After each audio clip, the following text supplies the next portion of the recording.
I too wonder how many historic signatures from my dad's autograph book that I can uncover. For over a year now, I've been keeping a list of players to do shows on. I look up their name and search for their bio for a good story. This will be episode 75 of Held by Legends, Signed by Heroes, with 75 more players on my list of shows to do.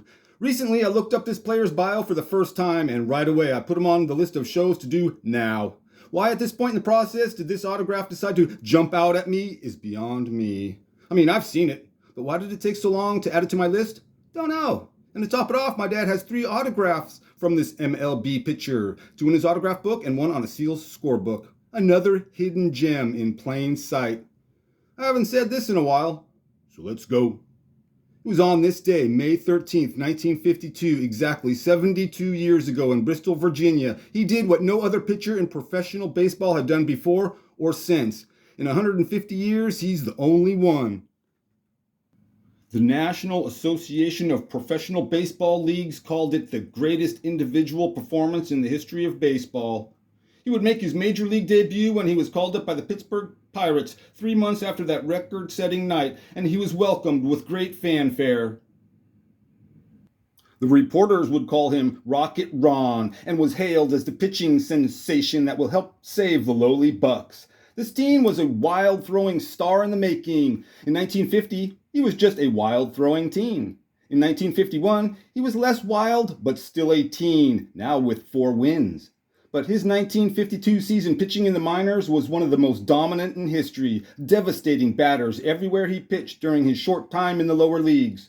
But a month and a half in the big leagues, and after only 9 starts, the shooting star would fall as fast as he rose and would never play in the majors again. He had just turned 20. Who shined so bright for such a short time? Maybe you heard of him? I didn't know who he was, neither did Dad. It's only recently I've delved into the earlier years of baseball while documenting my dad's autograph book, learning about the history of its many leagues and some of the players who passed through those leagues during their careers, either on their way up or on their way down.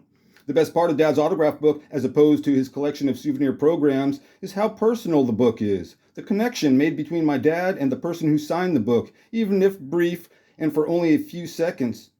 Dad doesn't remember all the players who signed, but between New Year's Day 1955 and the start of the 1959 MLB spring training camp, his autograph book is an accumulation of memories, many he remembers, and it's always a treat when my dad tells me stories of how him and my grandpa got to meet a wide variety of players and former players, getting autographs from hundreds of them. When I talk to my pop about all this stuff, it leads him to telling me other memories of his youth besides sports, which I love to hear and wish everyone in my family could hear. Tales only me and my dad know. Not one of my better school pictures from 1972, looking a tad MR, as we used to say when I was a kid. What's that, Ed? A bit autistic. Nice way to introduce the flavor of the month, mental health awareness, he says cynically. This school photo is from 2nd grade. My drawing was just put on display in the Triton Museum, and in a few months I will be representing my local park in the Junior Olympics. I thought I was a superstar genius. My daddy thought I was a half-wit. My brother Ed now says it's autism. My mom, she's holding out on judgment, but to this day she still calls me superstar.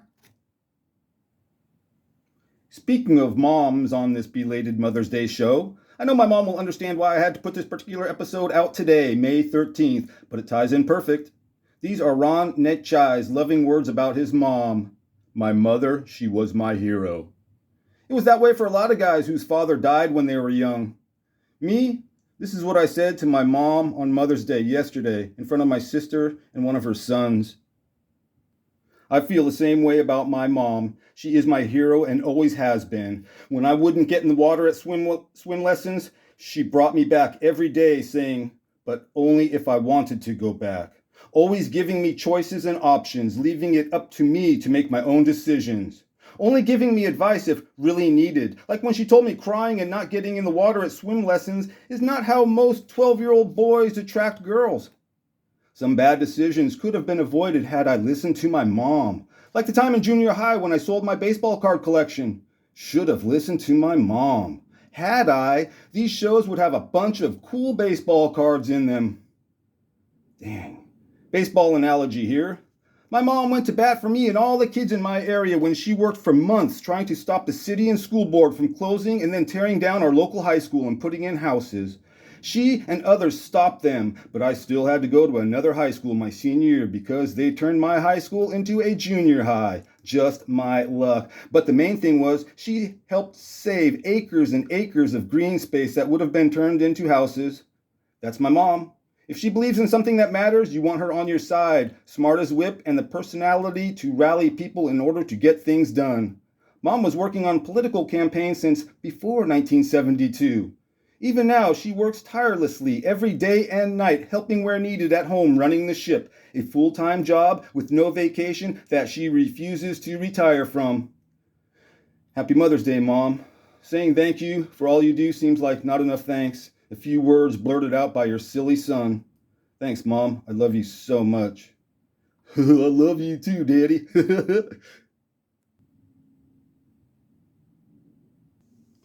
Branch Rickey said, the greatest all-around pitcher I ever saw never was a major league regular. He had the best fastball. He had all the learning aptitudes. He was great. He was Ron Necciai from Monongahela. Ron Necciai's father died of pneumonia when Ron was only 5. His mom worked 2 jobs while Ron and his brothers and sisters all had after-school jobs. A 4-sport star at his high school in Gallatin, Pennsylvania, where he played center on the Monongahela basketball team as well as football and soccer. He was the team's pitcher until he hit a batter, breaking the kid's ribs. He was then switched to first base.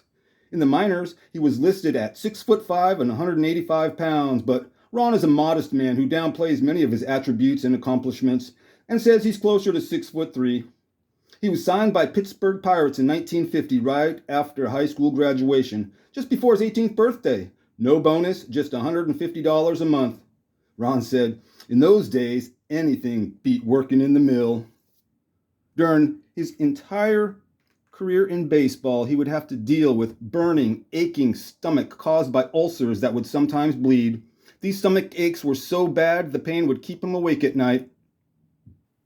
The brain is a powerful organ that you wish you could control all the time, but you can't, and sometimes your mind takes over and works against you. The mind is also very powerful, and you heard people say, out of your mind, a way of saying you're crazy, or a worried mind, or that other old saying, the mind is a terrible thing to waste. Yeah, and so why waste it on worry? I know, easier said than done. Here's another genius/nonsense saying that sounds like it came from Bob Newhart's office. If there's a solution, why worry? And if there's no solution, why worry? Sounds like psychobabble, but it's true to an extent. Rocket Ron was a name the reporters gave him, but his friends called him Necktie. Not because it rhymed with his last name, but because he looked like a necktie, long and skinny. Ron would lose weight because he worried so much that he had no appetite and couldn't eat. When he did force himself to eat, couldn't always keep it down. His weight dropped to 150 pounds at Pirates spring training camp, and he was spitting up blood. Pirates GM Branch Rickey sent him to the doctors. They sent him to the hospital. Some doctors and a few in the Pirates organization thought Ron's problems were all in his head, and nobody could figure out what was wrong with the big, healthy young pitcher. X-rays of his stomach didn't show anything, and that's all they had to go on back then. So some said it had to be in his head. The thing is, they were probably right. But the doctors would put him on a strict diet of boiled, strained vegetables and absolutely no fried foods. Problem with that is you play in small southern towns that fry anything and everything that grows or crows. So Ron lived on a diet consisting of cottage cheese, cheese sandwiches, boiled eggs, and Melba toast. That would be followed with a handful of ulcer pills and a smoke. Necktie was a chain smoker, with one in his hand and the next one not far behind. Ah, yes, cigarettes. They calm and relax you, helping you get through life with less worry, relieving all that stress that builds up during the day. Just like that other helpful elixir, alcohol, and its own special way of helping. You know, nature's cure-all. Saying goes something like this: booze is the cause and the answer to all of life's problems. Later in life, Ron said, I called myself a thrower. It was Mark P on the program, but I was never a pitcher. I either walked them or struck them out. I know it sounds weird, but He is perhaps the most famous baseball player you never heard of. But it seems like everybody should know who he is just by his one accomplishment 72 years ago today when he struck out 27 batters in a no-hit 9-inning game.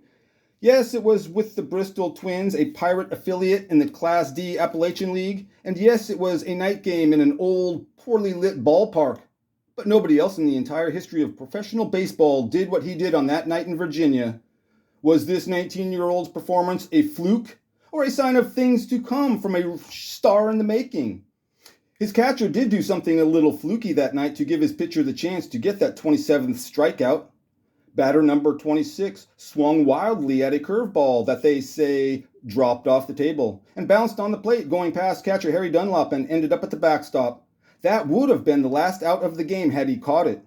Some thought Harry let the ball go by on purpose so Ron would have the chance to get strikeout number 27. But Harry said, "No way. Ron had a great curveball with an old-fashioned drop. A lot of them dropped in the dirt. I'm not talking 4 or 5 inches. His curves were dropping a foot. He wasn't easy to handle and must have thrown close to 200 pitches that night. It was work. I was blocking balls all night long, as you can imagine. A lot of 3-1 and 3-2 counts. Not too many 1-2-3 in your outs." Ron Necciai had no idea how many batters he struck out that night until the game was over and his manager George Satori told him. 10 were called out, 17 went down swinging. Ron wasn't keeping track. He was just trying to win the game and get over with as fast as he could before he threw up all over the mound due to his ulcers flaring up, and he didn't understand why in the later innings the fans were yelling numbers after each strikeout. None of his teammates told him why for fear of making his nerves even worse. So was this a one-off showing for the team, and all the stars were aligned just right on that night? Or was he already on top of his game and at 19 years old was having the game of his young life with a bright future ahead of him? First of all, it wasn't a one-off performance because a couple weeks prior in back-to-back games, he struck out 20 batters in his team debut. Then in the following game, he proceeded to sit down 19 batters. After those 2 very impressive starts in his next game, he came in as a reliever in the 7th inning with the bases loaded and nobody out. He struck out the side and then proceeded to sit down the next 8 in a row, setting a minor league record, striking out 11 in succession. 3 days after doing that, he came into the game again as a reliever and struck out 11 of the 12 batters who stepped up to the plate. Which brings us back to May 13th, 1952, and the 27th strikeout game, when only 4 players reached base that night. A walk, a hit batter, an error, a passed ball. Only 2 batters were able to put the ball in play. When recalling his historic performance on the mound, Ron Necciai said, "The thing is, the game didn't really stand out in any way. I was on the mound, I hit a guy, I had a couple of walks and an error or 2. So how did he follow up a performance that nobody had ever seen in the history of baseball? Well, 3 days later, in his next start at Shaw Stadium, his team's home park, they would honor Ron by having Ron Necciai night. Many of the fans at the game that night brought him presents, but the presents that mattered to Ron were the ones that he gave out. To his manager, George Satori, a watch inscribed, "To the man who made it possible." George helped him from the start by giving Ron confidence and didn't give up on the sickly teenager. And for his teammates, Ron gave each one a nice fountain pen with the inscription that read, "We did it on May 13th. Then, before the game started at this event, Ron's mom surprised him when she walked out onto the field to share this special moment with her son. Then, Ron takes the mound and follows up his record-setting 27 strikeout performance with another brilliant game in front of an overflowing crowd of 5,000 fans on his night. He struck out 24 batters, allowing only 2 hits. That's how he followed up his record-setting night. That 1952 season, he struck out 109 batters in 43 innings pitching for the Bristol Twins, earning him a promotion to the Carolina League Class B, playing for the Burlington Pirates. It was there, with 18-year-old Harry Dunlop as his catcher, Ron would have 3 14 strikeout games, one of them on his 20th birthday. He fanned 12 batters in 3 other starts, and then had a 16 strikeout game in a tough 14-inning loss. Following that up on August 2nd, 1952, Rocket Ron struck out 17 hitters, sitting down the last 16 Class B batters that stepped up to the plate in a 3-hit shutout. Next stop, the big leagues. Pirates GM Branch Rickey said, "I've seen a lot of baseball in my time. There have only been two young pitchers I was certain were destined for greatness, simply because they had the meanest fastball a batter could face. One of those boys was Dizzy Dean, the other was Ron Necciai, and Necciai is harder to hit." Some players worry about the game, get nervous, and maybe a little anxious. That's normal. Some players have it worse and worry to the point of having physical problems which may or may not affect their performance. Basketball legend Bill Russell would throw up before every game his whole career. Everybody deals with the pressures of life in their own way, or in this case, the pressure of performing well on a team sport in front of thousands of fans, friends, and foes. Ron Necciai had a big case of the nerves in spades that he carried around with him all day and all night, giving him very painful bleeding stomach ulcers that would sometimes cause him to throw up blood. His worrying was so bad that he couldn't eat, causing a vicious circle of reasons why his stomach hurt. Doctors said his ulcers were self-induced, caused by worry, and told him, "It's not what you're eating, it's what's eating you," which means it's all in your head, and nobody wants to hear that diagnosis, that your worries are the cause of your own sickness. How did Ron handle his big case of nerves? On the night he struck out 27, he was throwing up blood in the dugout before the game and again during the game, but instead of blood, he was throwing up his lunch, what little he ate. The team's bat boy would have to run out to the mound with ulcer pills and a glass of milk for the ailing pitcher to try and quell the burning in his gut. He would suffer from painful stomach ulcers during his entire time in pro ball. Is it really worth all that discomfort, pain, and suffering just to play baseball for very little money? In the case of this player, it was, because in one night he put himself in the record book and is there alone as the first and only pitcher to accomplish this feat. Some compare it to playing golf and getting 18 holes in one, or all aces in a tennis match. It only took a couple of hours for the guy nicknamed Rocket Ron to become a legend, and he still is to those in the know. In fact, he's a living legend at the age of 91. Ron Necciai made his MLB debut for the Pittsburgh Pirates late in the 1952 season, and this is how it went in front of 17,000 plus Pirates fans, the largest crowd of the season. And for the guy that suffers from nerves and usually plays in front of 1,000 or so fans, it had to be nerve-wracking, and it was. His very first inning pitching in the big show went like this. Gives up a single, then another, then a double, an RBI flyout, gave up a walk, a stolen base, an intentional walk, another single, and then another double. The Chicago Cubs scored 5 times before Ron got the third out. A brutal first inning. Welcome to the big show, rookie. His catcher, Joe Garagiola, said, "He was shaking so bad out on the mound he couldn't see my signals." Ron would say the batters in the bigs were much more patient and aware of the strike zone. This is Ron talking about his big league debut and his locker in the Pirates clubhouse. "They put me between Murray Dixon, who had been in the big leagues for 11 seasons, and Ralph Kiner, who, as you know, is a Hall of Famer. Then I went out in that first game at my home park and gave up a huge homer to Hank Sauer of the Cubs. It hit off the clock in left field, and I swear that clock was rocking back and forth for a few minutes." Ron was talking about that famous clock at Pittsburgh's Forbes Field. January of 1953, Ron was drafted into the Korean War in spite of his medical condition and a letter from his doctor.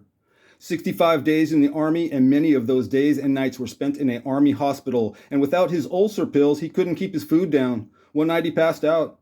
He would lose 30 pounds in 2 months. It was his ulcers that would eventually get him medically discharged from the military just before the start of the 1953 season. Ron said, "I was a walking pile of bones. I never hated anything in my life as much as I hated the Army." Ron was able to play through the nervousness and sickness that comes with his worrying, but was unable to play through the pain of an injured shoulder that he hurt while rushing to get in baseball shape. He said he heard a pop. The doctors examined Ron's shoulders, said, "Son, go home and buy a gas station. You're never going to pitch again." Doctors back then didn't know how to repair a torn rotator cuff. He made some visits to the Mayo Clinic and then to Johns Hopkins, and he said, "They shoot you up with cortisone pretty good, and you're able to throw for a half hour, but then you can't wipe your tail for a few weeks." The Pirates dropped him from their roster for 1953 and sent him to Waco of the Big State League, Class B. He didn't play at all in 1954, instead tried to rehab his shoulder before giving it one more try in 1955. But that torn rotator cuff was just too painful to pitch through, and at the age of 22, he was washed up in baseball and would move on to the next chapter of his life, which was much more pleasant. Rocket Ron Necciai, aka Necktie, had only one major league victory, and it came in the second week in the league against the Boston Braves. He pitched 8 full innings. Murray Dixon pitched the ninth. Ron had Murray sign that game ball, and that would be the only souvenir he kept from his 7 weeks in the big show. Ron would get married in February of 1955 and retired from baseball in May, and never had ulcers again. He could eat anything he wanted to, would put on a bunch of weight, and to this day loves spicy foods. Go figure. A whole different lifestyle from his baseball days, where every night before a game, Ron barely slept.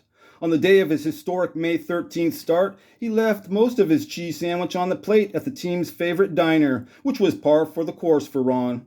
When he got to the ballpark that evening, his manager, George DeTore, could see Ron wasn't right and said this: "His ulcers were really kicking up badly, so I told him to go back to the clubhouse and I'll start someone else." The young man swallowed a couple of pills, took a little rest, and then told his manager that he'd give it a shot, and the rest is baseball history. In his later years, Ron moved to Bradenton, Florida, and in 2016, the town's mayor proclaimed Ron Necciai Day, and at the Pirates exhibition game, the 83-year-old was asked to throw out the first pitch, which he did. How did that go? He bounced it in the dirt just like he did 72 years ago today when he put himself in the record book as the only professional baseball player to strike out 27 batters in one game. Couple of crazy kids. Love ya.